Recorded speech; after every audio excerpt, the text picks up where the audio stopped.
Hello students. मैंने बहुत ही अच्छा कथन कहीं पढ़ा था जो मेरे दिल को छू गया और वही कथन मैं आप सबके साथ शेयर करना चाहूँगी। वे हाथ किस काम के जो प्रार्थना के समय भगवान की ओर उठाए जाते हैं और किसी की मदद के समय बगल में छिपा लिए जाते हैं। बच्चों, यदि जीवन में किसी की मदद करने का मौका मिले तो सारथी बनना, ना कि स्वार्थी। इंसान ही इंसान के काम आता है और मदद करने वाला कोई फरिश्ता नहीं होता और इंसानियत से बड़ा कोई धर्म नहीं होता। आज के इस ट्यूटोरियल में हम जिस कहानी की बात करने जा रहे हैं उसका नाम है बांसुरी वाले चाचा और लेखक हैं प्रकाश मनु जी। सबसे पहले हम इस कहानी के पात्रों से परिचित होते हैं। पहले पात्र हैं घोष बाबू, दूसरी पात्रा है घोष बाबू की पत्नी कावेरी घोष, तीसरी पात्रा है घोष बाबू की दो बेटियां खुशी और मिली, एक अन्य पात्रा है राधा जो कावेरी घोष की परिचित है। अंतिम और सबसे प्रमुख पात्र है बांसुरी वाले चाचा यानी यूसुफ चाचा। यूसुफ चाचा एक ऐसी शख्सियत है जिनके लिए मानवता ही धर्म है और इंसानियत ही कर्म है। आज दशहरे का दिन है, लेकिन ये क्या, घोष बाबू के परिवार में खुशी के स्थान पर निराशा का वातावरण।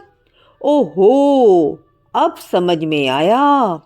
त्योहार वाले दिन भी घोष बाबू दफ्तर में जो हैं। अरे भाई चलो, अब देर किस बात की है? क्या दशहरे का मेला देखने नहीं चलना? घोष बाबू की इस आवाज ने घर में प्रसन्नता का संचार कर दिया। कावेरी घोष मतलब उनकी पत्नी तो मानो प्रसन्नता के मारे झूम उठी। खुशी और मिली का तो पूछो ही मत। वे दोनों अपनी पसंद की पोशाक, हाथों में रंग बिरंगे कड़े, बालों में तितली जैसे फूलदार क्लिप लगाकर झटपट तैयार हो गई। और लीजिए, आधे घंटे के भीतर ही घोष बाबू की कार दशहरा ग्राउंड की पार्किंग में खड़ी थी। दशहरा मैदान में रावण, मेघनाथ और कुंभकर्ण के विशाल रंग बिरंगे पुतले खड़े थे। मिली और खुशी इतनी प्रसन्न थी कि पूछो ही मत। वे दोनों राम रावण युद्ध का आनंद ले रही थी। लेकिन ये क्या, अभी राम रावण युद्ध में अभी रावण वध भी ना हुआ था कि किसी ने शायद शरारत करते हुए इन पुतलों में आग लगा दी। मेला देखने आए सब लोग हक्के बक्के रह गए। तभी सियावर रामचंद्र की जय, सियावर रामचंद्र की जय का स्वर पूरे वातावरण में गूंज उठा। लेकिन अगले ही पल कुछ ऐसा हुआ कि घोष परिवार में दुख के बादल छा गए। खुशी न जाने इस भीड़ में कहां खो गई थी।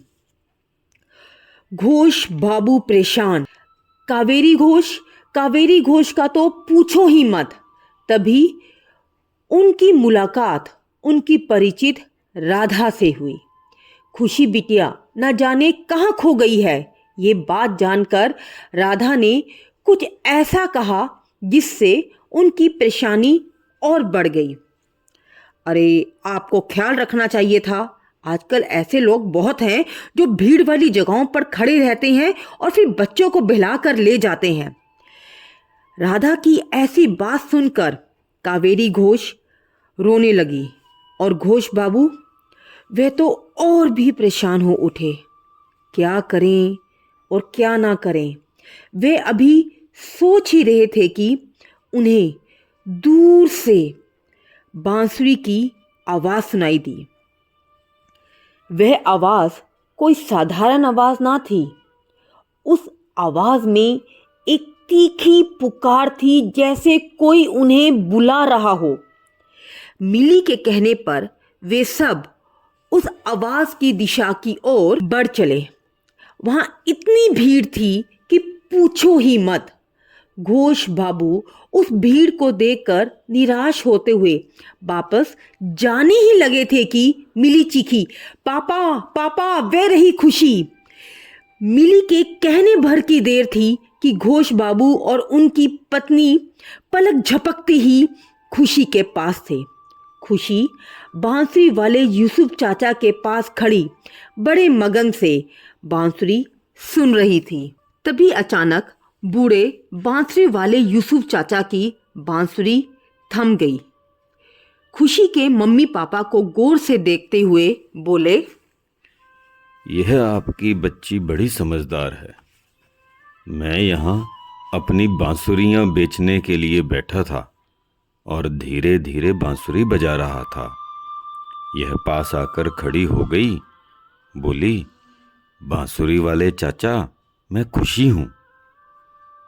मेरे मम्मी पापा कहीं खो गए हैं। आप बांसुरी बजाकर उनको बता दो कि वे जहाँ भी हैं यहाँ अपनी खुशी के पास आएं। मैंने कहा, मैं कैसे बता सकता हूँ भला? इस पर वह बोली, आप खूब जोर जोर से बांसुरी बजाओ ना यूसुफ चाचा, सुनकर वे जरूर यहाँ आएंगे। मैंने बांसुरी बजाना शुरू किया तो यहाँ लोग इकट्ठे होने लगे। आप देख रहे हैं ना, इतनी भीड़ यहाँ इकट्ठी हो गई। मैं बूढ़ा हो गया हूँ। इतनी देर से बजाते हुए मैं काफ़ी थक गया था, पर खुशी को उसके मम्मी पापा और मिली से मिलवाना था, इसलिए हिम्मत नहीं हारी। आप लोग भी आ गए तो लगा कि अल्लाह ने मेरी लाज रख ली। खुशी को वापस पाकर घोष बाबू इतने खुश थे कि उन्हें समझ न आया कि यूसुफ चाचा के इस उपकार का बदला कैसे चुकाया जाए। उन्होंने यूसुफ चाचा को अपना विजिटिंग कार्ड दिया और साथ ही 500 का नोट भी उनकी ओर बढ़ाया। यूसुफ चाचा अचकचा गए, बोले, नहीं, पैसे किस बात के? आपको खुशी हुई, पर आपसे ज़्यादा खुशी मुझे हुई कि मेरी खुशी बिटिया अपने मम्मी पापा के पास पहुंच गई। और फिर आजमाकर देख लिया कि सुरों में इतनी ताकत है कि बांसुरी की पुकार बेकार नहीं जाती। अर्थात जहां शब्द असफल हो जाते हैं वहां सुरों की ताकत बोलती है।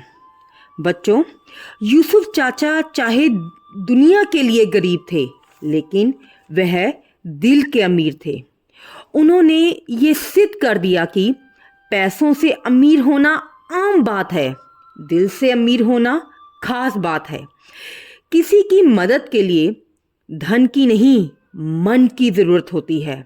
तो बच्चों, हमेशा दूसरों की मदद के लिए तैयार रहिए।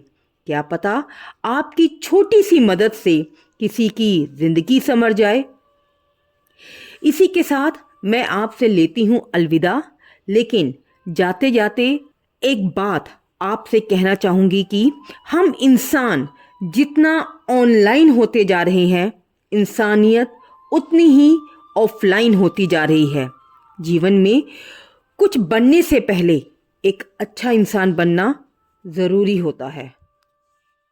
इंसान का इंसान से हो भाईचारा, यही पैगाम हमारा, यही